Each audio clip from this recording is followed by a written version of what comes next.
자, 안녕하세요. 왜 이렇게 기운들이 없어요? 첫날인데, 그죠? 다시, 안녕하세요. 네, 점심들을 먹고 온 거죠? 네, 기운이 없길래 한번 물어봤어요. 그, 서양음악 기본반인데, 그죠? 오늘 첫날이죠? 그죠? 첫날에 시작하는데 벌써 이렇게 기운이 없으면 안 되는데요. 그죠? 일단, 첫 해, 지금 1월에 연초부터 나 이제 공부를 해야 되겠다 하고 맘먹고 온 거니까 일단 시작할 때는 최소한 아주 씩씩해야 돼요. 왜냐면 뒤로 갈수록 공부하면서 점점 이제 힘들 건데, 조금씩 더 힘들 건데, 지금은 오히려, 지금 씩씩하게 오히려 시작을 해야 되죠. 그죠? 그 겨울에 여러분이 이렇게 1월에 공부를 다시 시작하는 건 쉬운 일이 아니에요. 근데 여러분이 이제 맘먹고 오늘 이렇게 딱 노량진에 오신 거죠. 그죠? 그러니까 나는 연초부터 이제 서양음악 공부를 좀 제대로 해봐야 되겠다. 이렇게 맘먹고 오신 거고, 그죠? 그렇게 맘먹고 시작한 만큼 이 1, 2월 달에 정말 충실히 공부를 해서 1, 2월 달에 사실 충실히 공부를 해놓으면 뒤에 공부들이 훨씬 더 수월하거든요. 그렇게 됐으면 좋겠어요. 여러분이 그 핸드아웃을 받으셨을 텐데 제가 첫 장에 항상 연초에는 바로 강의 교재로 하지 않고 이런 걸 써놔요. 그죠? 제가 전에 블로그 쓰는 걸 되게 좋아했는데, 그래서 유학할 때도 제가 이제 미국에서 박사역을 했거든요. 근데 유학할 때도 그 시즌 1, 시즌 2, 막 시즌 3 하면서 열심히 썼어요. 쓰는 거 되게 좋아하고 그런데 그 저의 모든 취미 생활은 노량진에 들어오면서 다 없어졌어요. 그래서 저의 그 모든 삶이 노량진 전과 노량진 후로 나눠요. 여러분도 아마 이제 그렇게 되실 것 같은데. 그래서 정말 못 썼어요. 거의 1년에 막 한 두어 번 쓰고, 막 진짜 정말 못 쓰고, 그런데 이제 그 시절을 생각하면서 열심히 블로그 쓰던 시절도 생각하고 하면서 저도 이제 새해에는 이렇게 강의를 해야 되겠다. 이렇게 시작을 해야 되겠다. 이제 그런 것도 결심을 하고 하니까 제가 보통 첫 장은 이제 바로 강의 자료 고대와 중세로 생각하지 않고 이런 걸 좀 주절주절 써놔요. 제가 한번 읽어볼게요. 자, 2020년을 시작하면서 그러면서 제가 뭐라고 써놨어요, 거기? 여러분이 한번 같이 읽어봐요. 뭐라고 써놨어요? 시작. 그렇죠. 최선의 노력을 최초에 이렇게 써놨죠. 지금이 시작이죠. 그렇죠. 연초예요. 그렇죠. 지금 최선의 노력을 하면서 아예 시작을 해야 하자는 거예요. 1년이니까 슬렁슬렁 이렇게 아니고 아예 초반에 정말 열심히 한다. 이왕 시작했으니까 그렇게 했으면 좋겠어요. 올해. 자, 새해가 시작된 지 어느덧 9일째입니다. 그렇죠. 오늘 1월 9일이죠. 여러분의 2020년은 어떻게 시작됐나요? 2020년에 여러분의 다짐과 계획은 무엇인가요? 여러분이 선생님의 꿈을 안고 이걸 시작을 한 거죠. 그렇죠? 그러니까 이 1년이 굉장히 특별한 해예요. 그렇죠? 그런데 여러분이 이 1년을 시작하는 마음이 그저 기쁘고 반갑지만은 않을 거라 짐작합니다. 그러니까 아까 인사도 이렇게 기운 없이 한 거잖아요. 그렇죠? 이왕 근데 공부하는 거 나는 올해 고3 이제 시작이다. 오늘 드디어 수업을 시작하는구나. 이렇게 생각하지 말고, 이제 괴롭겠지. 올 1년은 이제 괴로운 거 예약이야. 이렇게 생각하지 말고, 나는 올해 내 꿈을 이루기 위해서 시작했다. 달려간다. 이렇게 생각하고 시작을 했으면 좋겠어요. 두 번째 문단 보시면, 물론 예습을 하고 수업을 듣고 또 복습도 해야 되죠. 그죠? 그 반복이 때로는 지루하고 힘겹고 고달프기는 할 거예요. 제가 이게 즐거울 거라고 말씀은 못 드리겠어요. 솔직히. 왜냐하면 이 과정은 힘들어요. 그렇죠? 공부하는 건 당연히 힘들어요. 그래서 공부하는데 힘이 안 드네요. 좀 이상해요. 그게 뭔가 제대로 하고 있지 않아요. 당연히 공부하니까 힘드네요, 선생님. 이게 사실 정상적인 거예요. 그렇죠? 힘들겠죠. 그런데 일단 마음을 바꿔야 돼요. 마음가짐이 제가 생활을 바꿉니다. 이렇게 썼죠. 설대출에. 어두운 마음으로 시작하는 사람의 생활이 효율적일 리가 없죠. 이 안에서도 뭔가 배우는 기쁨이 있고 사람 간의 관계도 있고 실력이 늘어가는 보람도 있어요. 그러니까 솔직히 힘드네요. 그런데 조금 그래도 배우는 것도 있고 좀 어떻게 공부할지도 좀 알겠고요. 그래도 모르던 것도 좀 알게 되고 그러네요. 이렇게 가야 돼요. 그죠? 자, 그리고 여러분은 여기 써있죠. 나는 음악이라는 좋은 과목을 공부한다. 되게 좋은 과목 공부하고 있어요, 사실은. 음악 공부한다 그러면 아마 남들은 우리 사정도 모르고, 그쵸? 부러워할걸요. 그죠? 여기서 음악 소리 나고 그러면 다들 흘끼들끼 이렇게 다른 전공 선생님들 쳐다보고 가고 그런단 말이에요. 그럼 제가 전공 바꾸시라고 이렇게 농담처럼 이제 그러는데 되게 그만큼 굉장히 좋은 과목이에요. 사실상 여러분 좋은 과목을 공부하고 있는 거예요. 그러니까 올해 한번 음악 좀 제대로 공부해봐야지. 이렇게 생각하고 시작했으면 좋겠어요. 그래서 긍정적인 측면을 보고 시작을 하는 거죠. 그렇죠? 이왕 시작하는 거. 그렇게 하루하루를 성실하게 보내다 보면 좋은 결과는 따라오는 거죠, 사실은. 자, 1, 2월 수업은 반 이름 자체가 서양음악 기본반이에요. 그죠? 기본기를 닦는 수업입니다. 일단 임용 공부를 어떻게 해야 할지 1년의 계획도 세워야 되고 1, 2월 달에 자신한테 맞는 뭔가 공부 방법도 일단 찾아야 돼요. 그래서 1, 2월 달에 그거를 습관화해야 돼요. 자기한테 몸에 붙이는 거예요. 그러면서 서양음악사의 뼈대를 익히는 수업이에요. 그러니까 이 수업은 음악사의 내용 공부하는 게 목적이 맞는데요. 그런데 공부 방법을 찾아서 나한테 익힌다. 이것도 굉장히 중요한 목표예요. 1, 2월 달의 목표. 자, 최선의 노력을 최초에 제가 이렇게 써놨는데 한 해의 시작이니까 여러분이 1, 2월에 사실 조금 느슨하게 갈 수도 있어요. 그리고 사실 몇 주 지나면 또 뭐 설날이라 그러고 설날 지나면 금방 또 2월이 되고 또 2월은 되게 짧아요. 그럼 또 7주 수업이 끝나네. 그러면 어영부영 하다 보면 사실 1, 2월이 보내기가 되게 쉬운 그런 시간이에요. 근데 그렇게 하지 말고 올해는 이왕 공부를 시작했으니까 나 최선을 다해서 1, 2월 달에 할 수 있는 만큼을 미리 해놓는다. 이렇게 생각하셨으면 좋겠어요. 그래서 1, 2월 달에 사실 최대한 강의재료도 많이 외우고요. 그 다음에 기존에 저는 다시 하는 건데 개론서를 못 봤어요. 이런 분들은 개론서도 보고요. 그렇죠? 예습도 시간이 되면 하고요. 그렇죠? 골든타임 당연히 내야 돼요. 네, 당연히 내야 돼요. 하면서 얘를 좀 힘들겠죠. 당연히 좀 힘들겠죠. 빡빡할 거예요. 여러분들이 수업 듣고 복습하고 막 예습하고 하려면 빡빡할 거예요. 일주일이 아마 금방 갈걸요. 왜냐하면 서양음악만 공부하시는 게 아니잖아요. 그죠? 다른 것도 하니까 일주일이 사실 빡빡해요. 내가 1월부터 이렇게 빡빡하게 살아야 되나 이렇게 생각이 들 수도 있어요. 근데 그때마다 생각을 해요. 알겠죠? 최선의 노력을 난 최초에 한다. 이렇게 생각을 하시라는 거예요. 자, 그래서 힘내서 함께 도전을 해봅시다. 특별한 한 해가 시작됐습니다. 자, 넘겨보세요. 두 번째 페이지 넘겨보세요. 자, 1, 2월 서양음악 기본반인데요. 제 이름은 여러분들이 아실 거라 생각을 하고 저는 정희원이에요. 제가 서양음악을 맡고 있죠. 그래서 서양음악, 화성대이 이렇게 소정팀에서 맡고 있는 정희원이고요. 자, 이 강의는 어떤 강의냐면 보시면 1번 서양음악을 중심으로 일단 한 해의 임용고시 공부 방법을 익힌다. 제가 그 얘기를 했죠.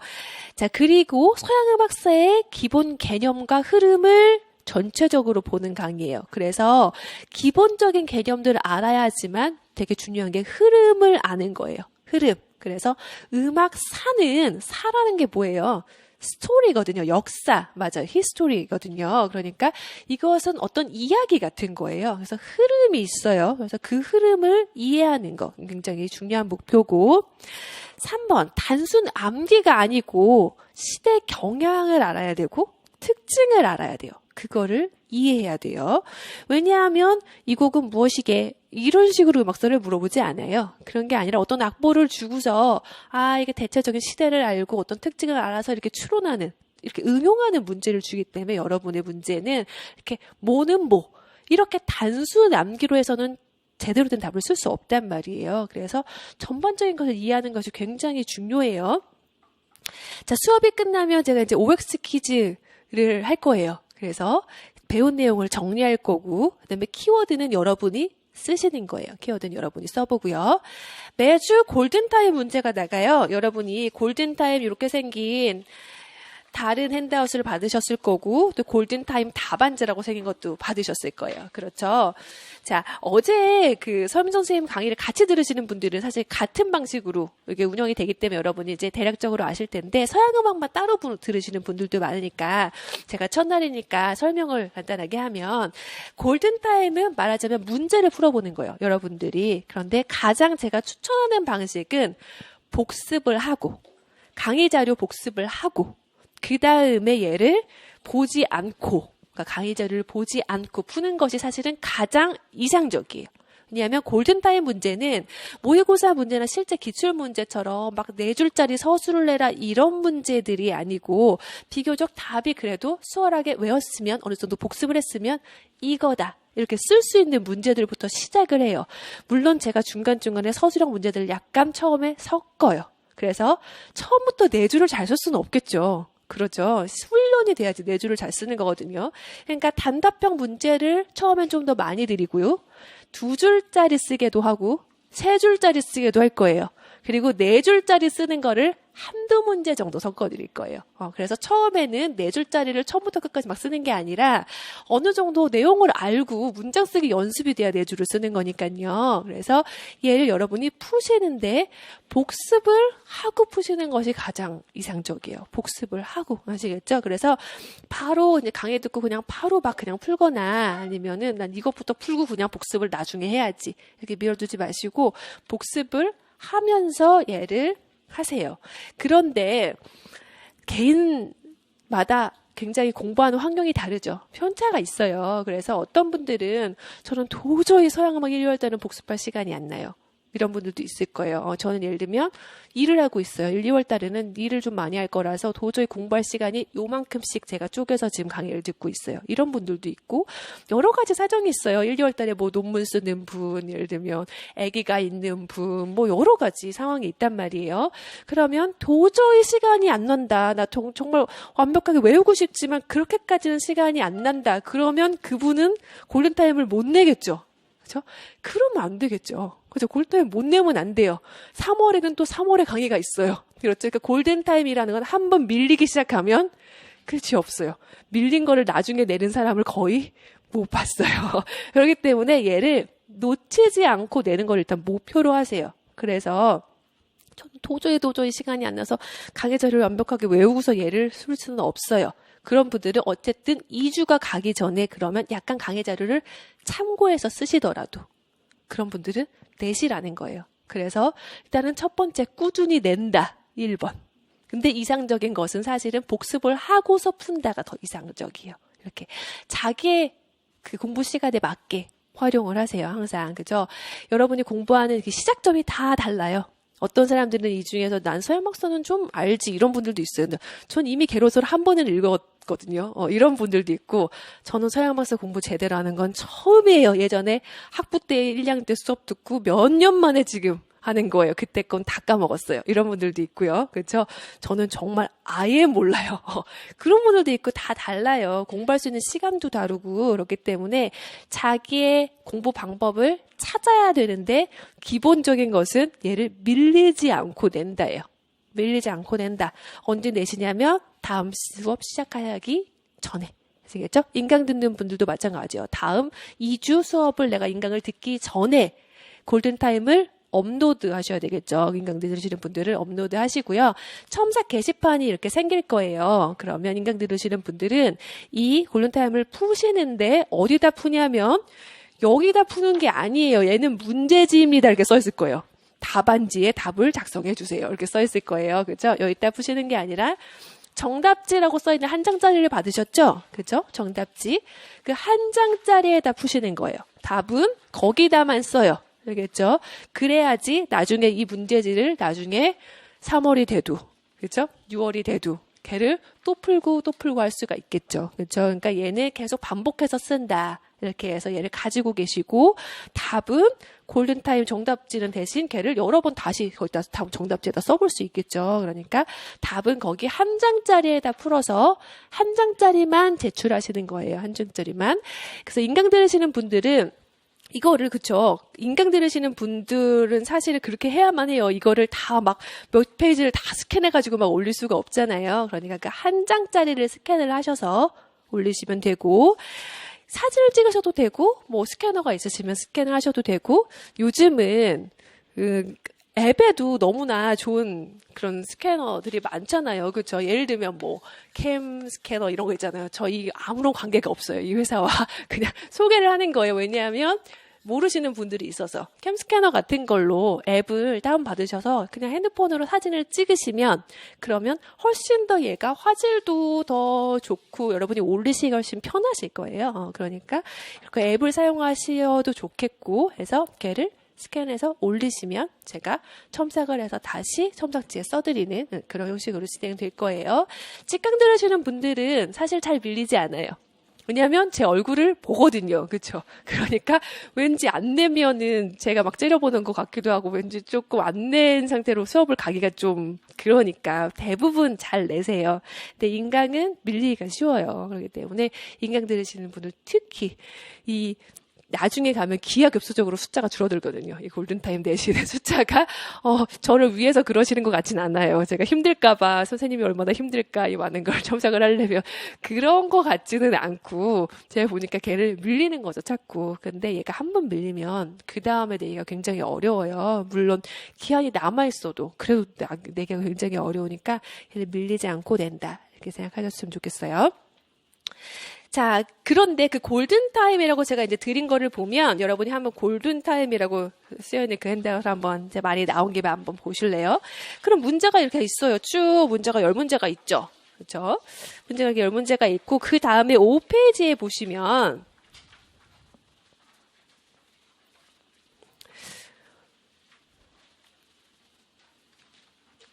5페이지를 찾으셨죠? 그럼 거기 뭐라고 나왔냐면 서양음악 연간 계획 세우기라고 제가 아마 드렸을 거예요. 그렇죠. 서양음악 연간 계획 세우기 해가지고 1월부터 이렇게 11월까지 가는데, 그죠? 왜 12월은 없을까? 난 12월에 공부를 많이 하려고 그랬는데, 이렇게 생각하지 마시고, 그죠? 여러분의 시험은 11월에 끝나요, 1차 시험은. 그죠? 그러니까 사실 길다면 길지만 또 생각보다 금방 가는 시간이에요. 그러니까 얘를 꼭 계획을 세우죠. 이번 주에 여러분이 해야 되는 되게 중요한 일 중 하나예요. 연간 계획을 세우는 거. 연간 계획. 그래서 나는 예를 들면 1, 2월 달에 쭉 기본반을 들으면 서양음악사를 한번 쭉 볼 거니까 그때 이제 한 번을 보겠다. 예를 들면 나의 시간에 따라서 어떤 분들은 나의 목표는 강의 자료를 충실하게 다 외우는 거다. 이렇게 될 수 있고 시간이 조금 더 있으시거나 음악사의 내용을 이미 좀 알고 계신 분들은 개론서까지 한 번 읽겠다. 강의 진도에 맞춰서. 그렇죠? 이렇게 될 수도 있겠죠. 그래서 1, 2월 달에 어쨌든 쭉 뼈대를 중심으로 한 바퀴를 돌리는 거예요. 그렇죠? 그 다음에 3월 달이 되면 또 다시 심화반이 시작되잖아요. 그렇죠? 그러면 좋아, 나는 심화반에 맞춰서 그러면 또 3, 4, 5월 달에 한 바퀴를 해야지. 이런 식으로요. 아니면 6월에는 이제 기출문제를 보면서 문제풀이를 좀 많이 해야지. 그러면서 찾아봐야지. 저는 지금 저의 강의 스케줄에 따른 그 계획을 말하고 있는 거예요. 그래서 이렇게 가고 9월에는 정리를 해야지. 이런 식으로 10월에는 이제 다시 회독을 하면서 모의고사를 봐야지. 이게 이제 연간 강의 스케줄이에요. 그래서 이 강의 스케줄을 기본적으로 따라가시는 걸 추천해요. 그래서 이거를 많이 고민하고 강의 스케줄을 짠 거니까요. 저희가 이게 가장 효율적인 방식이다라고 생각이 들어서 짠 거니까. 그런데 개인에 따라서 제가 아까 말했듯이 조금 스케줄이 조금씩 달라질 수 있겠죠. 예를 들면 어떤 분들은 3, 4, 5월 달부터 저는 일을 시작해요. 예를 들면 기간제 일을 시작해요. 이런 분들도 있고요. 저는 아직 학교를 졸업하지 않았어요. 저는 아직 지금 한 학기가 남았습니다. 이런 분들도 있어요. 그렇죠? 논문을 써야 해요. 교생을 나가야 해요. 예를 들면 그런 분들도 있고, 저는 정말 아직 지금 일을 하고 있어가지고 7월에 방학할 때까지 정말 시간이 안 날 것 같고 여름 이후에만 정말 열심히 할 계획이에요. 라든지, 그죠? 개인마다 사정이 다 다르잖아요, 당연히. 그러니까 거기에 따라서 조금 스케줄이 조정될 수 있겠죠. 예를 들면, 난 교생을 나가야 돼요. 아직 안 끝났어요. 그죠? 학교가. 그러면 어떻게 해야 돼요? 1, 2월 달에 훨씬 더 많이 해야 돼요. 1, 2월 달에. 그렇죠? 남들과 같은 1, 2월 스케줄을 짜면 안 돼요. 교생 나가는 그달은 거의 공부를 하기 어려워요. 그렇죠?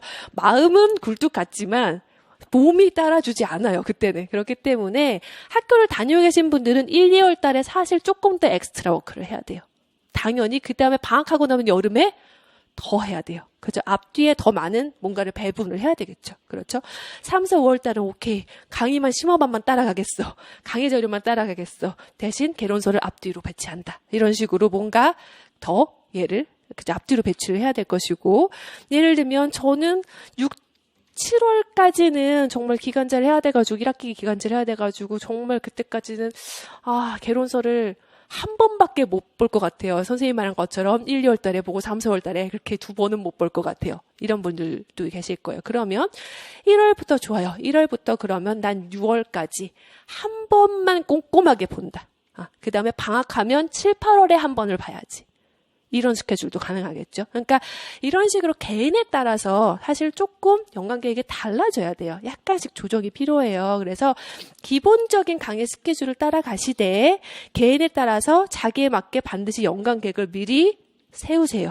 1년 동안의 계획을 세우세요. 자, 그래서 9월에는 이제 내용을 정리하죠. 9월에 새로 외우기 시작하면 안 돼요. 그렇죠? 9월에는 내용을 정리해야 10월에 모의고사를 들어갈 수 있어요. 그러니까 그때는 진짜 본격적으로 모의고사 연습을 해야 돼요. 그러니까 후반기에는 사실은 그것만으로도 굉장히 바빠요. 그러니까 8월까지는 최소한 내가 어떻게 했는지 내용을 좀 마스터한다. 아무리 늦어도 9월까지는. 이렇게 생각을 하시고요. 그래서 9월까지 뭔가 내용을 정말 완전히 숙지할 수 있도록, 걔를 다 외울 수 있도록 계획을 짜놓는 거예요. 그 다음에 10월에는 이제 모의고사를 보면서 회독을 하는 것이, 복습을 하는 것이죠. 그죠? 그래서 연간 계획을 세우시고, 이 서양음악 연간 계획에는 사실은 서양음악 4만 들어가는 건 아니에요. 여기는 제가 지금 서양음악 기본반에서는 서양음악사 위주로 수업을 하지만 여기에는 다른 여러 가지 것들을 같이 고려를 하셔야 되겠죠. 예를 들면 저는 화성대가 아주 약해요. 화성법을 정말 1, 2월에 좀 많이 할 생각이에요. 그러면 화성법에 문제 푸는 시간에 1, 2월에 시간이 많이 필요하면 당연히 서양음악사의 시간에 투자할 수 있는 시간은 상대적으로 조금 적어질 거예요. 그렇죠. 왜냐하면 여러분이 서양음악만 일주일 내내 공부할 수 없잖아요. 그렇죠. 비중을 맞춰야 되니까. 저는 1, 2월에 실기를 좀 많이 해야 돼요. 이런 분들도 있어요. 그렇죠. 저는 피아노를 아예 못 친답니다. 그러면 1, 2월 달에 해야 되잖아요. 왜냐면 피아노는 난데없이 갑자기 할 수 없잖아요. 그렇죠? 초반에 해야 되잖아요. 그러면 실기를 좀 많이 해야 돼서 1, 2월 달에는 이런 식으로 조금 시간을 서양음악에 투자할 수 있는 시간이 이 정도 될 것 같아요. 그걸 이제 각을 내보는 거예요. 견적을 내는 거죠. 그렇죠? 이사 같은 거 하려면 처음에 그냥 무작정 하는 게 아니라 그분들이 오잖아요. 그렇죠? 지금 센터에서 와서 그래 이 집에 방은 몇 개고 지금 큰 가구는 몇 개고 그럼 몇 톤 트럭이 필요하고 막 이러면서 짜잘한 집은 얼마나 되고 창고가 있고 막 이러면서 그걸 다 적잖아요. 그죠? 그런 식으로 여러분이 견적을 뽑는 거예요. 말하자면. 서양음악에 내가 투자할 수 있는 시간이 도대체 달마다 몇 시간쯤 될 것인가. 이걸 생각해서 걔를 화성대위, 그 다음에 기초이론 파트, 그쵸? 악점 부분도 외워야 되니까요. 저의 수업에서는 지금 1, 2월 달 수업에서는 악점 파트, 기초이론이 들어가 있지 않아요. 3월에 저도 해요. 3월에.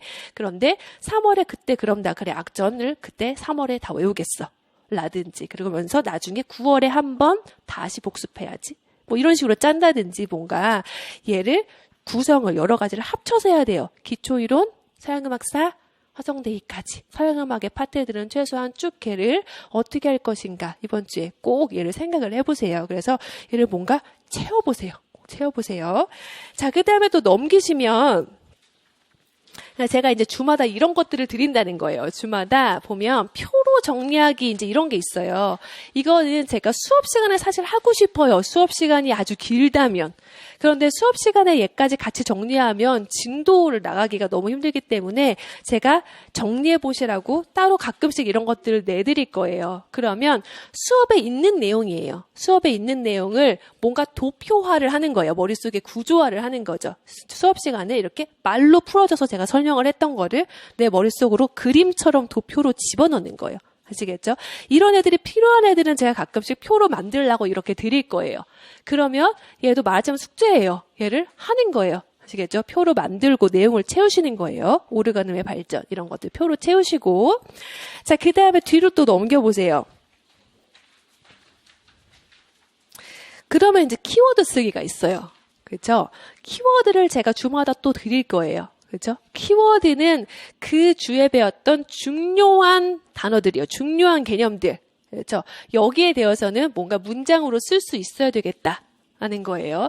그래서 제가 10개씩 이렇게 드리는데 여기에 대해서 어떤 분들은 문장으로 쓰시는 게 이미 익숙하실 것이고 어떤 분들은 저는 이걸 문장으로 써본 적이 없어서 좀 익숙하지 않아요. 이런 분들도 있을 거세요. 그러면 처음에 한 2주 정도는 키워드로 쓰세요. 그러니까 이 주어진 키워드에 대해서 주어용 개념에 대해서 키워드를 인출하는 거죠. 그렇죠? 뭐 이런 식으로요. 그렇죠? 그래서 단어로 이렇게 나열을 하셔도 좋고, 그런데 기본반이 끝날 때쯤에는 궁극적으로는 그 목표는 문장까지 가는 거예요. 문장으로까지. 그래서 처음엔 난 그게 익숙하지 않아서 좀 두 주는 키워드로 그냥 단어로 써야 되겠다.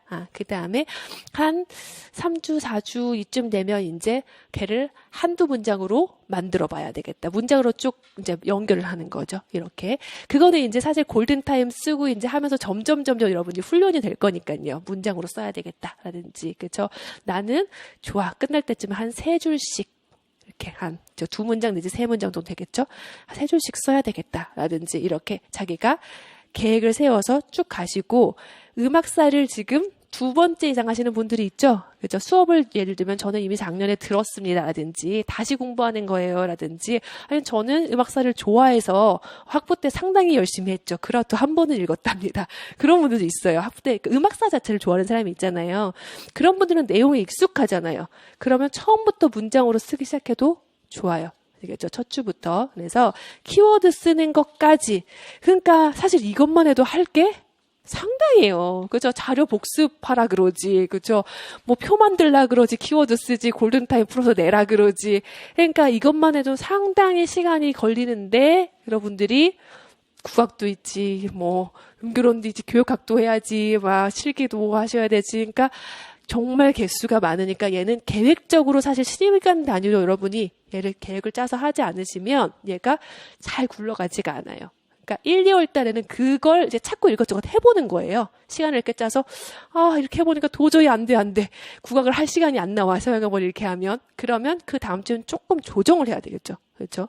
그리고, 안 되겠다. 도저히 이렇게 해서는 내가 개론서를 아예 읽지를 못하겠다. 내가 생각보다 외우는데 시간이 나는 많이 걸리는 애구나. 발견할 수 있어요. 그렇죠? 그럼 어떡해요? 공부 시간을 좀 늘려야 돼요. 한두 시간. 그렇죠? 공부 시간을 더 늘려야 돼요. 그리고, 안 되겠다. 나는 이해가 안 되면 외워지지가 않는 애구나. 그렇죠? 이게 사람마다 달라요. 이해가 안 되면. 그 이해하는 데 시간이 엄청 많이 걸리는 사람이구나. 그렇죠? 그러면 처음에 1, 2월 달에 당연히 시간이 많이 걸릴 거예요. 그렇죠? 어떤 사람은 암기를 잘하는데, 웬일, 금방 까먹어요. 몇 주 지나면 기억이 안 나요. 그러면 사이클을 더 자주 돌려야 되겠죠. 그런 사람들은. 그렇죠? 그러니까 사람마다 이게 해봐야지 또 아는 것들이 있어요. 그러면서 1, 2월 달에 얘가 처음에 이번 주에 계획을 세우겠죠. 근데 걔가 고정된 계획은 아니에요. 이제 1, 2월 달에 얘를 해보면서 조금씩 시간도 이렇게 늘렸다 저렇게 늘렸다가 나는 아침에 공부가 잘 되면 아침에 좋아 1시간 더 일찍 일어나야 되겠다 라든지. 그렇죠? 이렇게 시간을 조정하고 하면서 얘를 자기 어떤 공부 패턴을 잡아가는 거예요. 1, 2월 달 동안에. 그걸 여러분들이 하셔야 돼요. 1, 2월 달 동안에. 자, 좋습니다. 그래서 이제 골든타임 나눠드린 걸 설명을 쭉 했고, 다시 이제 프린트로 와보세요. 다시 원래 프린트. 두꺼우네요. 자, 그래서 진도는 어떻게 나갈 거냐면요. 주차별 강의 내용 2페이지 보시면 표가 있죠. 자, 오늘 고대와 중세음악 첫 번째예요. 오리엔테이션 하고, 오늘은 첫날이어서 제가 이제 이런저런 이런 얘기를 많이 하는 거예요. 공부 방법은 이렇게 하시고, 골든타임은 어떻게 내시고. 자, 그 다음에 고대와 중세가 내용이 상당히 많아요. 왜냐하면 1000년이 넘는 기간이에요. 사실 고대까지 하면 엄청 긴 기간이에요. 그렇기 때문에 얘를 한 주에 하지 못해요. 다음 주까지 고대와 중세를 갈 거고, 그 다음 주부터는 르네상스 이렇게 한 주씩 갈 거예요. 르네상스, 바로크, 그다음에 고전주의, 낭만주의에서 현대음악까지 가면 7주차 수업이 끝나요. 그리고 저희는 그냥 7주차까지 쉬는 날 없이 쭉 가요. 왜냐하면 목요일에는 설날도 걸리지 않고, 사실 작년 같은 경우에는 설날이 걸렸었거든요. 강의하는 날에. 근데 설날과 추석은 학원이 다 닫아. 1년에 2번, 그때는 딱 다 닫아요. 그래서 그때는 쉬고 갔거든요. 근데 올해는 이제 설날도 걸리지 않고 하기 때문에 쭉 갈 거예요. 쭉 20일까지. 그리고 그 다음에 3월 달에 심화반 개강하는 이런 스케줄이에요. 그래서 여러분이 그렇게 기억을 해 놓으시고, 자, 넘겨보세요. 자, 3페이지 넘겨보시면, 자, 서양음악 공부법 제가 이렇게 적어놨는데, 네, 사실 공부에 어떤 특별한 방법이 있는 건 아니죠. 그죠? 공부를 어떻게 잘하느냐라고 묻는다면, 수업 시간에 열심히 듣고, 그죠? 복습하고, 예습하고. 그거예요. 맨날 어떻게 공부하셨습니까? 그럼 어떻게 이렇게 수능을 만점을 맞았습니까? 그럼 국영수 중심으로 열심히 공부하고 예습 복습을 하고 그런 얘기를 하잖아요. 그런 거랑 똑같아요. 사실은 임용고시 어떻게 하면 합격할 수 있나요? 그러면 강의 열심히 듣고요. 복습 열심히 해서 골든타임 다 내고요. 첨사 받으면 다시 복습하고요. 그러니까 이런 식으로 걔를 그날의 공부를 충실히 하는 게 사실 답이에요. 그리고 다른 사람의 방법이 나한테 그대로 적용되는 것도 아니에요. 사실은. 공부하는 방법은 사람의 성향에 따라 다 달라요. 그래서 특별한 방법이라기보다는 서양음악은 좀 이렇게 하면 좋겠다 하는 거를 제가 적어 놓은 거예요. 자, 첫째 여러분이 한번 읽어보세요. 시작. 그렇죠. 새로운 마음으로 서양음악을 접근해야 된다. 여러분이 서양음악은 사실 초등학교 때부터 배워요. 그렇죠? 그래서 서양음악의 용어를 보면 내가 이 정도는 알지 싶은 것들이 되게 많아요. 그리고 작곡가 이름도 사실은 어느 정도는 들어봤어요. 여러분이 음악을 하시는 분들이기 때문에 당연히 뭐 베토벤 뭐 모르는 사람이 어디 있어요. 그렇죠? 모차르트 뭐 팔레스티나 처음 들어보시는 분들은 아마 없을걸요. 이름 다 알죠, 이름을. 그런데 그 용어를 아는 것과 임용 문제에 주어진 분량에 맞게 키워드를 박아서 딱 쓰는 것은 다른 얘기예요. 그렇죠? 요번에 가장 최근에 시험에 이제 1차 그 결과가 나오고서 2차를 지금 준비를 하고 있죠. 이제 2차 시험을 이제 보는데 실기를 이제 곧 보는데요. 그 1차 점수를 받고 다들 많이 실망을 했어요. 붙은 사람이나 못 붙은 사람이나. 왜냐하면 전공 점수가 생각보다 너무 낮다는 거예요, 다들.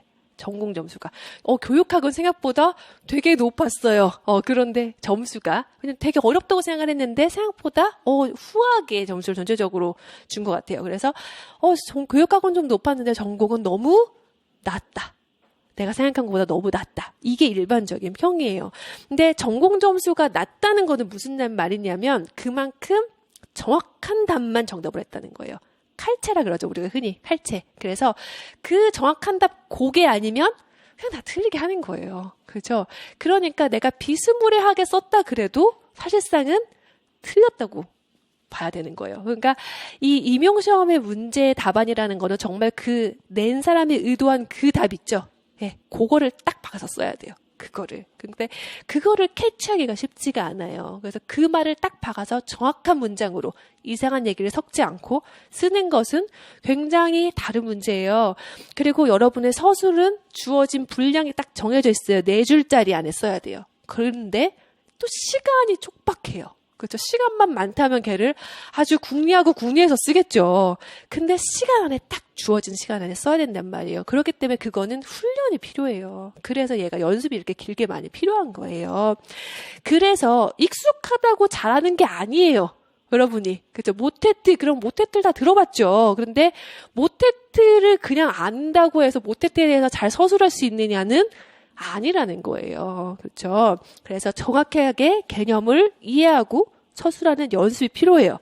그래서 나는 서양음악 이 정도는 좀 알지라는 생각을 버리고 사실 새롭게 시작해야 된다는 거예요. 그리고 서양음악사는 지루하고 어렵다는 선입견도 버려요. 그거야말로 정말 선입견이에요. 서양음악사도 굉장히 그렇게 나쁜 애는 아니에요. 걔가 범위가 많을 뿐이에요. 범위가 많지만 나름 또 이야기이기 때문에 재밌는 점도 있어요. 그러니까 선입관을 가지지 않고 시작해야 돼요. 이놈의 서양음악사 어떡해. 이렇게 시작하면 벌써 시작하기가 싫죠. 공부를. 그죠? 읽기가 싫어요. 결론서에. 그런 생각을 그냥 버리고 내가 그동안은 서양음악사를 정확하게는 잘 제대로 공부하지 않았지.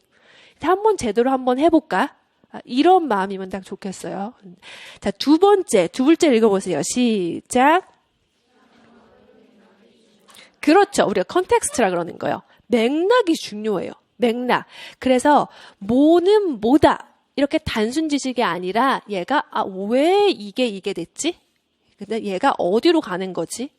얘랑 지금 같은 시대에 있는 거는 뭐지? 지금 얘랑 연결되는 건데 지금 얘는 다른 지역이고 얘는 여기고 이렇게요. 맥락을 이해하는 것이 중요해요. 사실 서양 음악의 역사는 얼마나 방대해요. 여러분이 그 그라우트 두 권도 엄청나게 많다고 하지만 사실 서양 음악의 모든 역사를 다 적으려면 그 두 권으로 되겠어요? 몇십 권을 써야 되겠죠. 그건 나름 고르고 고른 거예요. 그렇죠? 고르고 고른 건데 음악사에 그럼 실려있는 부분이 있고 실려있지 않은 부분이 있다는 건데 그러면 그 중에서도 뭔가 싫었을 때는 이유가 있겠죠? 그 싫었을 때 좀 길게 설명할 때는 또 그 이유가 있겠죠. 짧게 넘어가는 애는 그럴 만한 이유가 있는 거예요. 그러니까 도대체 왜 이렇게 항상 그 질문을 가지고 맥락을 봐야 돼요. 그러니까 도대체 서양 음악사적으로 얘가 왜 중요한가? 이걸 알아야 된다는 거예요. 음악사적으로. 왜냐하면 그게 맨날 물어보는 포인트예요. 물어보는 포인트를 알아야 된다 이 말이죠. 자, 그 다음에 셋째 한번 읽어봐요. 시작. 다양한 방법을 공부하는 것이 좋다. 이거 정말 추천해요. 왜냐하면 서양 음악사는 양이 일단 정말 많아요. 진짜 많아요. 그래서 얘가 외워도 끝이 없어요. 외우면 또 뭐예요? 까먹어요. 기껏 열심히 외워놨는데 막 20세기 오니까 또 중세가 기억이 안 나네. 이렇게 돼요, 자꾸. 그래서 음악사는 자꾸 좌절을 하게 돼요. 여러분들이 좌절이 된다고 많이 얘기를 해요. 왜냐면 저 바본가 봐요. 외웠는데 기억이 안 나요. 분명히 공부했는데 얘를 까먹었어요. 이런 것들이 생겨요. 그건 당연해요. 누구나 다 그래요. 누구나 다. 저도 그래요. 그거는 마찬가지예요.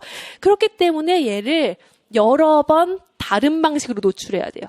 여러 번 다른 방식으로 노출하는 게 덜 지루하게 그리고 효과적으로 공부하는 비결이에요. 특히 음악이라는 것은 우리가 음악이라는 건 귀로 듣는 거잖아요. 그렇죠? 왜 제가 요리를 못해요. 요리를 못하고 좀 취미가 없어요. 근데 왜냐하면 저는 요리를 책으로 배운 사람이거든요. 요리를 글로 배웠어 이런 거 있잖아요. 연애를 글로 배웠어 이런 것처럼. 그래서 요리라는 건 어떻게 해야 잘해요? 자꾸 해봐야 잘하죠. 그죠? 그래서 자꾸 이렇게 나물도 무쳐보고 막 찌개를 이것저것 끓여보고 이렇게 해야지 자꾸 해야지 잘하는 거잖아요. 근데 걔를 취미가 없으니까 걔를 그냥 그렇게 잘 안 해요. 그리고 꼭 해야 되는 그 것만 있으면 그럼 어떻게 해요? 저는 찾아요, 자료를. 걔를 뭔가 블로그를 찾는다든지 뭔가 이렇게 요리책을 찾는 거죠. 그래서 1번 하고 2번 하고 이러니 이게 늘겠어요. 그렇죠? 그렇게 하지. 그렇게 느는 게 아니란 말이에요. 근데 음악이라는 거는 자고로 원래는 어떻게 하는 거예요? 듣는 거예요. 음악이라는 거는. 우리는 시험을 보려고 얘를 말로 외우지만 사실 음악이라는 건 자고로 듣는 것이라서 얘를 듣는 게 굉장히 좋은 방식이에요, 사실은. 여러분이 생각할 때는 이 바쁜 와중에 언제 음악까지 들으란 말인가 이렇게 생각이 들 수가 있어요. 그런데 들은 거는 까먹지 않아요. 그래서 여러 번 외울 시간에 차라리 한 번 듣는 게 나을 때가 있다는 거예요. 그래서 제가 수업 시간에 자꾸 피아노를 이것저것 막 치거든요. 음악사 시간에 되게 많이 치는 편이에요, 사실. 그래서 11층에서 하잖아요. 그죠? 방음이 잘 되는 11층에서 하잖아요. 4층에서 원래 하고 싶었어요, 강의실을. 연구실이 4층에 있거든요. 원래 강의실은 4층이었어요. 그런데 제가 피아노를 많이 치니까 다른 과목에서 자꾸 그 소리가 들린다는 거예요. 근데 음악은 들으면 귀가 가잖아요. 그렇죠? 그리고 인강에도 거기가 들리고 하니까 그 다른 과목 수업 시간에 중간에 음악이 들리니까 이렇게 하면 그게 이제 방해가 될 수 있으니까 4층은 방음이 진짜 잘 안 되거든요. 그래서 11층으로 온 거예요, 저희가. 그러니까 11층에 왔으니까 더 많이 칠 거예요. 그냥 마음껏 막 크게. 그러니까 여기는 천장도 높고 방음도 잘 되거든요. 좀 쾌적해요. 대신 강의실이. 그래서 자꾸 치는 이유가 왜냐면 여러분이 강의 시간에 들은 건 잘 안 까먹더라고요. 웬만한 것들은 잘 기억하더라고요. 그러니까 여러분들이 평소에 좀 많이 들어보면서 하는 거 진짜 효과적이고 특히 옛날 음악 같은 것들 있잖아요. 르네상스 악보 그게 그거 같아요. 이런 것들 있잖아요. 막상 앞부분 좀 한 30초 들어보면 훨씬 기억이 잘 남아요. 그러니까 요즘은 유튜브만 틀어도 웬만한 악보가 이렇게 같이 가는 그런 동영상들이 있잖아요. 그렇죠? 그런 것들을 들어버릇하세요. 그러면 오히려 더 기억이 잘 나고 더 이해가 잘 돼요. 그게 1, 2월달 여러분이 할 수 있는 때예요. 아시겠죠? 그러니까 듣고 말도 해보고 말로 중얼중얼도 해보고 그죠? 그다음에 쓰기도 하고 개념서도 읽고 이러면서 여러 가지로 해야지 지치지 않고 할 수 있어요. 왜냐하면 여러분이 음악사를 계속 외울 거거든요. 계속 이게 한두 달 외우고 끝날 게 아니라 계속 외울 거기 때문에 지치지 않은 방법을 나름대로 궁리해야 돼요. 그래서 준비가 됐어요? Are you ready? 준비가 됐어요. 저희 꼬맹이들이 제가 아기가 2명 있거든요. 2명인데 한 첫째는 이제 초등학교 3학년이 돼요. 둘째는 6살이에요.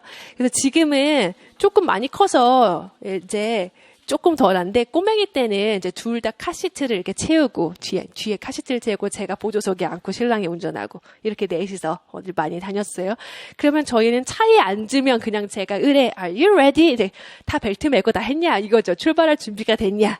그럼 저희 꼬맹이들이 뒤에서 Let's go! 이렇게 해요. 정말 어렸을 땐 참 잘했어요. 지금 컸다고 막 첫째는 안 해요. 그런데 Let's go 그래요. 그러면 이제 오케이 다 준비되고 이제 다 했다는 거죠. 그러면 출발 이렇게 갔거든요. 그래서 여러분도 약간 그런 이제 자세가 필요해요. 이제 시작하기로 했으니까 그렇죠. 준비가 됐으면 그렇죠. 좋아 이제 한다 출발한다 이거죠. 그렇죠. 자 넘겨보세요. 4페이지 넘겨보세요. 자 일단 개론서가 하나 내 책장에 있어야 돼요.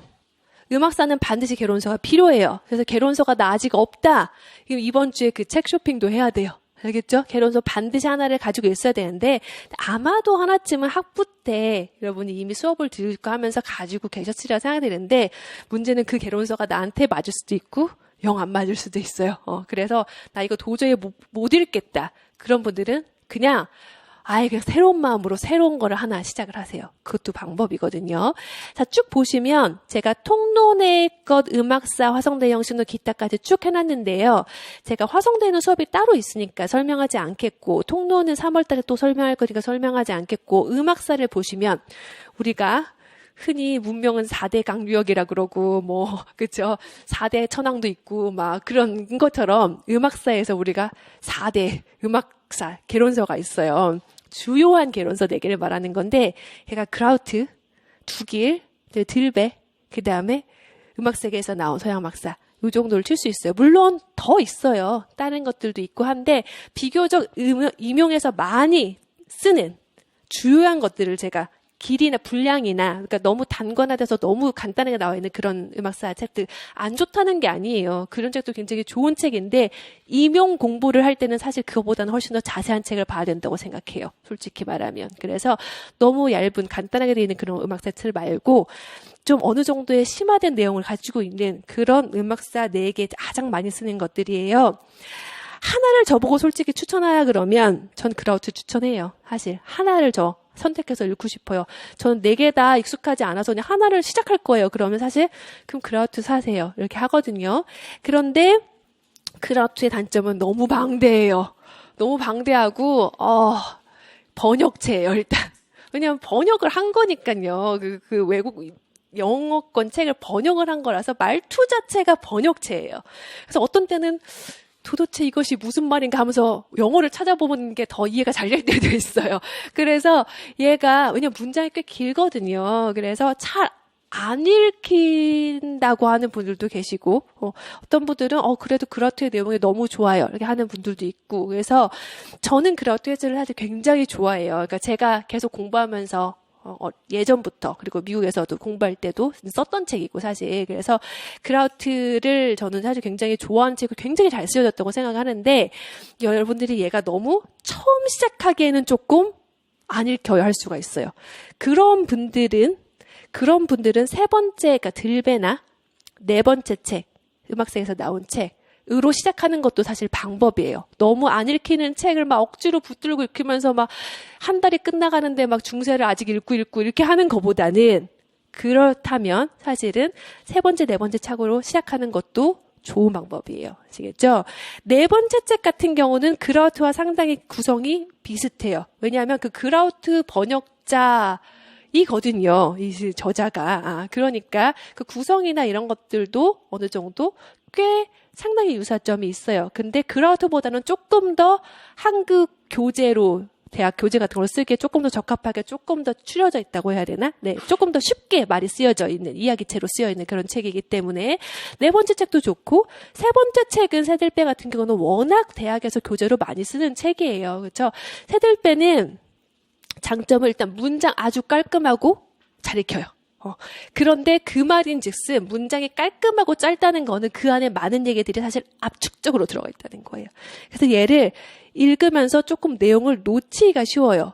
사실 새들배 내용이 많이 빠져있어라고 저한테 여러분들이 많이 얘기를 하시는데 사실은 빠져있는 게 아니에요. 거기에 그 한 문장에 여러 가지 키워드가 한꺼번에 착착 압축적으로 들어가 있어서 그런 거예요. 사실 잘 찾아보면 거기 그 단어가 있어요. 네. 근데 그거를 여러분들이 놓치면서 이렇게 좀 지나가기가 쉬워요. 그래서 새들배로 보시는 분들은 한 문장 한 문장을 사실 굉장히 꼼꼼하게 읽어야 돼요. 그래서 굉장히 잘 읽히는 그런 책이고, 그 다음에 두길이나 그라우트는 분량이 좀 많아요. 두길 같은 경우도 굉장히 좋은 책이에요. 근데 분량이 아주 두껍죠. 아주 커다란, 얘를 이 두 권을 합쳐놓으면 막 이 정도 될걸요. 그죠? 되게 두꺼워서 얘가 과연 읽을 수 있을까 이렇게 하실 수 있겠지만, 두길 같은 경우는 음악 예가 많아요. 그러니까 음악 예가 발췌학부라 그러죠. 조그만 발췌학부로 들어가 있는 애들도 있지만, 이렇게 음악 전체가 음악 이해하면서 음악 전체가 들어가 있는 페이지들이 많아요. 그렇기 때문에 사실 그런 부분들을 빼고 나면은 양 자체가 막 그것보다 더 많거나 그렇진 않아요. 그러니까 충분히 얘도 도전할 수 있는 그런 책이고, 두길 같은 경우는 제가 지금 말씀드렸지만 그 음악 예들의 좀 전체적인 것들에 대한 설명 같은 것도 같이 들어가 있어요. 그러니까 그런 장점이 있어요. 그래서 그라우트랑 두길이랑 조금 성격이 조금 달라요. 그래서 어떤 분들은 두길 스타일이 더 잘 읽혀요 하는 분들도 있고, 저는 두길보다는 그라우트 스타일이 더 잘 맞는 것 같아요. 이런 분들도 있어요. 그러니까 여러분들이 얘를 자기가 가지고 있는 개론서 있으면 걔를 한번 보세요. 이것이 내가 계속 회독할 만한 책이 나의 스타일인가를 보시고요. 오케이, 나 이걸로 시작하겠어 하면 걔로 시작하시면 되고요. 나 이거 도저히 가지고는 읽지만 도저히 이거 못 읽겠다. 읽을 잘 자신이 없다. 시작하기가 어렵다. 그러면 과감하게 다른 개론서로 도전해 보시라는 거예요. 그래서 개론서를 하나 같이 읽기를 추천해요. 아시겠죠? 물론 제가 이 4가지 개론서의 얘기들을 섞어서 강의 자료들을 만들고 여기 있는 주요한 내용들을 빠뜨리지 않고 언급하려고, 이게 기본반이 아니면 15반에서라도, 15반이 아니면 15반에서 당연히 자료가 제일 많으니까 거기서 제일 자세하게 언급하고, 15반에서 언급하지 않았더라도 어떤 때는 이거는 기출문제와 연관해서 설명해야지 하면서 빼놓기도 하고, 이렇게 1년 중 언제건 이 주요 개론서의 내용들의 주요 내용들을 커버를 하죠. 당연히. 그렇지만 여러분들이 따로 개론서를 읽어야 되는 이유는 다른 사람의 문장을 같이 봐야 되기 때문이에요. 얘를 글로 뭔가 읽는 거예요. 그래서 어떤 문장을 줘도 같은 말을 이 사람이 이렇게 얘기해도 저 사람이 저렇게 얘기해도 캐치할 수 있는 그런 능력이 필요해요. 그래서 개론서를 꼭 읽어야 해요. 개론서를 반드시 이번 주에 정해서 시작을 하세요. 거기까지가 이번 주 목표, 알겠죠? 뭔가 시작을 하세요. 한두 장이라도 뭔가 읽기 시작을 하세요. 개론서를. 자, 넘겨보세요. 자, 거기까지 얘기를 하고 났더니 이제 드디어 고대와 중세음악이 나오네요. 그죠? 목차가. 자, 오늘 첫날이라서 좀 할 얘기가 많죠. 그죠? 앞에 제가 이제 어떻게 공부할 것인가 쭉 얘기를 했고, 자, 항상 이렇게 목차로 시작을 할 거예요. 왜냐하면 이 뼈대가 정말 중요하기 때문인데, 자, 목차를 볼까요? 처음에 고대와 중세음악 하면서 제가 고대음악에 대해서 오늘 잠시 얘기를 할 거예요. 왜냐면 고대는 분량이 많지가 않아요. 그리고 자료가 일단 남아있는 게 별로 없거든요. 그래서 고대 얘기를 잠깐 할 거고, 중세를 반 정도 할 거예요. 오늘. 그래서 중세 오늘 오르가즘까지 가는 것이 목표예요. 자, 오르가즘이 어디 있냐면 3번에 있죠. 그렇죠? 자, 처음에 거기까지 이제 쭉 가는 거예요. 사실 1번, 2번, 3번이 쭉 연결된 얘기예요. 거기까지. 오르가즘까지 제가 가는 게 목표다 이랬는데, 왜냐하면 오르가즘이 생뚱맞이 어느 날 갑자기 띵 이렇게 나타나는 게 아니에요. 그게 아니라 단선 요소가부터 시작해서 걔가 이렇게 되고 이렇게 되고 이렇게 되고 하면서 오르가즘까지 가는 거예요. 진짜. 그렇기 때문에 걔를 쭉 얘기를 어떻게 전개를 할 거냐면, 첫 번째 챕터에서는 중세시대 전반에 대해서 얘기를 할 거예요. 보통 시대에 대해서 이렇게 가죠. 그래서 중세시대란 어떤 시대인가, 중세시대의 중요한 이론가 보에티우스 얘기할 거고, 중세의 음악가는 어떻다, 이런 얘기를 먼저, 전반적인 걸 먼저 해요. 그 다음에 중세는 교회 음악 중심이에요. 왜냐하면 카톨릭의 중세 사회의 중심에 놓였기 때문이에요. 전반에 놓여져 있어요. 그렇기 때문에 교회 음악이 사실 대부분을 차지하고, 세속음악은 아주 상대적으로 적게 언급돼요. 세속음악은 다음 주에 제가 잠깐은 아니지만 교회음악보다 훨씬 적은 분량으로 언급을 할 것인데 세속음악 자체가 아마 적진 않았을 거예요. 그렇죠? 근데 문제는 뭐예요? 자료가 많이 없다는 거예요. 교회 음악은 성당이나 수도원 같은 데서 기록을 남기니까요. 자료가 굉장히 많아요. 근데 세속음악은 보통 즉흥 연주도 많이 하죠. 구전으로도 많이 전승되죠. 그렇기 때문에 그리고 당시는 이렇게 필사할 수 있는 사람들이 적은 데다가 양피지는 또 얼마나 비싸요. 그러니까 세속음악을 많이 남겨놓지 않은 거예요. 그래서 자료가 훨씬 적어요. 그래서 음악사에서 중세에서 세속음악이 훨씬 더 적게 언급이 돼요. 그래서 걔는 저 뒤에서 다음 주에 얘기할 거고 오늘은 교회 음악 중심으로 얘기할 건데 교회 중에서도 수도원의 음악이 있고 성당의 음악이 있어요. 그리고 둘 다의 아주 중요한 중심에 놓여져 있는 게 그리고리오 성가라는 거예요. 단선율 성가. 자, 근데 그 단선율 성가가 확장되고 발전되는 것이 사실 중세 음악의 역사예요. 그래서 성가가 어떻게 발전되냐면 횡적으로도 확장되고 종적으로도 확장돼요. 그래서 횡적 확장에 대해서 쭉 설명을 할 거고 종적 확장 중에서도 오르가즘까지 갈 거라는 거예요. 그렇죠? 자, 제가 이렇게 쭉 설명을 했죠, 오늘. 제가 지금 오늘 고대부터 시작해가지고 오르가즘까지 갈 거예요 하면서 지금 한 2분여 정도 2, 3분 정도 얘기를 했으려나? 제가 쭉 지금 목차를 이렇게 얘기했죠. 여러분이 이제 이렇게 할 수 있어야 돼요. 알겠죠? 여러분이 이제 수업을 듣고 복습을 하고 나면, 오케이, 중세시대에는 이런 시대야. 중세시대는 근데 교회음악의 중심에 놓여있지. 그래서 단선율 성화가 있었고 하면서 여러분이 이렇게 제가 말로 지금 설명한 것처럼 말로 얘기할 수 있어야 돼요. 그것이 혼자 중얼거리는 것이 됐든, 스터디를 하면서 누구랑 같이 하든, 그렇죠? 뭐 밴드로 인증을 하시든 뭐 어떤 방식을 쓰든 간에 이렇게 말로 인출 여러분이 하실 수 있어야 돼요. 쭉 제가 지금 이야기처럼 이렇게 쭉 얘기했잖아요. 그렇죠? 중세 음악은 어떻게 전개되니? 그러면 뭐가 있었는데 이렇게 하면서 이렇게 설명해 주는 것처럼 그렇게 하실 수 있어야 된다는 거예요. 자, 그래서 오늘 오르가즘까지 갈 건데 사실은 오르가즘에서 모테트 이런 식으로 다음 시간에 계속 연결돼요. 그래서 모테트 얘기하고 콘두투스, 뭐 영국 음악 이런 것들도 이제 다음 시간에 쭉 할 거고 다음 시간에 세속 음악을 얘기할 거고 새로운 시대의 음악을 얘기할 거예요. 이게 이제 다음 주까지의 분량이에요. 자, 넘겨보세요. 자, 워밍업을 하고 잠깐 쉬겠어요. 자, 음악사를 처음에 할 때요. 일단 시대 구분을 아셔야 돼요. 자, 거기 조금 빈칸이 이렇게 있죠. 제가 일부러 좀 빈칸을 남겨놨는데요. 여러분이 아마 같이 써보면서 할까요? 자, 처음에 우리가 음악사 시작을 할 때 어디서부터 시작을 해요? 피타고라스부터 시작해요. 맞아요. 고대 피타고라스. 우리는 정말 역사가 깊어요. 그래서 여러분이 예전에 피타고라스의 정리 이런 거 배우셨잖아요. 그렇죠? 그 고대 그리스의 철학자 피타고라스에서부터가 사실 음악 이론의 역사예요. 그래서 굉장히 사실 오래된 학문이에요. 음악 이론이라는 거를. 아주 옛날인데 그 피타고라스를 우리가 보통 BC 6세기 정도로 잡아요. 그러니까 고대가 사실은 더 이전에 뭐 음악을 했겠죠. 당연히 그 이전에도, 이거 6세기. 네. 그 전에 게 뭔가, 음악이 이때가 처음이야 라기보다는 뭔가 기록이 남아있는 우리가 첫 번째 아주 중요한 이론가로 그런 꼽히는 사람부터 이제 대략 이쯤부터 이제 음악사를 얘기를 한다는 거예요. 우리는 피타고라스부터 얘기를 할 거니까. 자, BC 6세기 정도부터 시작해서 고대를 우리가 보통 한 4세기 정도까지 잡아요. 그러니까 AD 4세기 정도까지. 그래서 이때를 우리가 고대라고 얘기하죠. 근데 고대는 사실 자료가 많이 남아있지가 않아요. 그리스도 물론이거니와 로마는 더더욱 자료가 없어요. 그래서 얘를 많이 언급하진 않아요. 음악사의 책을 보면 항상 고대로부터 시작은 하지만 얘가 이제 어느 정도 뭐 이론서 얘기하고 뭐 악기 조금 얘기하고 이렇게 하면서 금방 중세 얘기로 이제 넘어가죠. 그렇죠? 중세는 우리가 이제 언제부터 얘기하냐면 이제 보통 5세기 얘기하는데 정확하게 말하면 476년에 서로마 제국이 멸망해요. 그러면서 그때부터 얘기를 하는 거예요. 그렇죠? 그러니까 한 대략 5세기라고 쓸게요. 이제 5세기부터 어디까지냐면 조금만 멀리 쓸게요. 14세기까지를 얘기해요. 그래서 대략 5세기부터 14세기까지니까 대략 1000년 정도네요. 그렇죠? 엄청나게 긴 시기예요. 중세가. 그렇죠? 이때를 우리가 중세라고 하는 한 1000년의 아주 긴 시기예요. 그렇죠?